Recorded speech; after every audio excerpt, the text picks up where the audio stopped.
Hello ನೋಡಿ ಇವ್ರೆ, ನನ್ನ ಚಿಕ್ಕ ಮಗನಿಗೆ ನಿಮ್ಮ ಮಗಳು ಕೊಟ್ಟು ಮದುವೆ ಮಾಡೋಕ್ಕೆ ನಮ್ಮ ಒಪ್ಪಿಗೆ ಇದೆ, ಆದ್ರೆ ಒಂದು ಕಂಡೀಷನ್.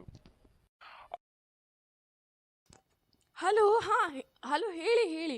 ಹಾಂ, ಕೇಳಿಸ್ತಾ ಇದೆ. ಓ, ಯಾವ ರೀತಿ ಕಂಡೀಷನ್ ಅದು? ಏನು? ಅದೇನಂದ್ರೆ ನಮ್ಮ ದೊಡ್ಡ ಮಗನ ಮದುವೆ ಆಗೋ ಮಟ ಮತ್ತೆ ನಮ್ಮ ಚಿಕ್ಕ ಮಗನ ಮದುವೆ ಮಾಡಿಸ್ಕೊಳ್ಳಲ್ಲ, ಅದಕ್ಕೆ ಸ್ವಲ್ಪ ವೇಟ್ ಮಾಡಬೇಕು, ಆಯ್ತಾ? ಹಾ, ಸರಿ ಸರಿ, ಆದಷ್ಟು ಬೇಗ ನೋಡ್ತೀವಿ ನಾವು. ಅಪ್ಪ, ಏನಪ್ಪ ನೀನು? ಏನಪ್ಪ ನೀನು ಅಂದ್ರೆ ಏನೋ? ಅಣ್ಣನ ಮದುವೆ ಇಲ್ಲ ನಿನ್ನ ಮದುವೆ ಮಾಡೋಕ್ಕಾಗುತ್ತಾ? ಅಲ್ಲಪ್ಪ, ಅಣ್ಣನ ಮದುವೆ ಯಾವಾಗ ಆಗುತ್ತೋ ಏನೋ? ಅವನ ಒಳ್ಳೆ ಗುಣಕ್ಕೆ ನಿನ್ನ ಹೆಂಡತಿಗಿಂತ ಒಳ್ಳೆ ಹೆಂಡತಿನೇ ಸಿಗ್ತಾಳೆ. ಅಪ್ಪ, ಇವಾಗೇನು ಗುಣ ನೋಡಿ ಮದುವೆ ಆಗಲ್ಲ, ಸ್ಮಾರ್ಟ್ ಆಗಿದ್ರೆ ಸಾಕು. ನಡಿ ಒಳಗೆ ನೀನು.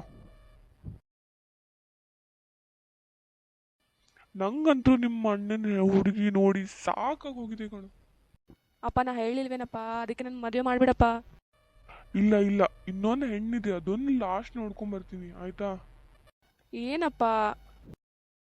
ಬಾರೋ ಹೋಗೋಣ, ಲಾಸ್ಟ್ ನೋಡೋದು ನಿಂಗೆ ನೋಡೋದು. ನಂಗಂತೂ ನಿಂಗೆ ನೋಡಿ ನೋಡಿ ಸಾಕಾಗಿ ಹೋಗಿದೆ. ಬಾರೋ, ನೀನು ನಮ್ಮ ಜೊತೆ ಬಂದ್ಬಿಡು. ಏನೋ? ಇಲ್ಲ ಅಪ್ಪ, ನಾನಂದ್ರೂ ಬರಲ್ಲ, ನನಗೂ ಸಾಕಾಗಿದೆ. ನೀವಿಬ್ರು ಹೋಗ್ಬನ್ನಿ, ನಾ ಬರಲ್ಲ ಅಪ್ಪ, ಸಾರಿ. ನಡಿ ಶಾಮು, ಹೋಗೋಣಂತೆ ನಾವಿಬ್ಬರು. ಬೇಡ ಬೇಡಪ್ಪ, ಮತ್ತೆ ತಮ್ಮನ್ನೇ ಮದುವೆ ಮಾಡಿಬಿಡಪ್ಪ, ನಾ ಹೀಗೆ ಇರ್ತೀನಿ. ನಡಿಯೋ ಸುಮ್ಮನೆ. ಬನ್ನಿ ಬನ್ನಿ ಬನ್ನಿ ಬನ್ನಿ ಬನ್ನಿ ಬೀಗ್ರೆ, ಬನ್ನಿ ಬನ್ನಿ ಬನ್ನಿ, ಕೂತ್ಕೊಳ್ಳಿ ಕೂತ್ಕೊಳ್ಳಿ. ಸೌಮ್ಯ, ಬಾಮ, ಬಂದಿದ್ದಾರೆ ಗಂಡಿನ ಕಡೆಯವರು.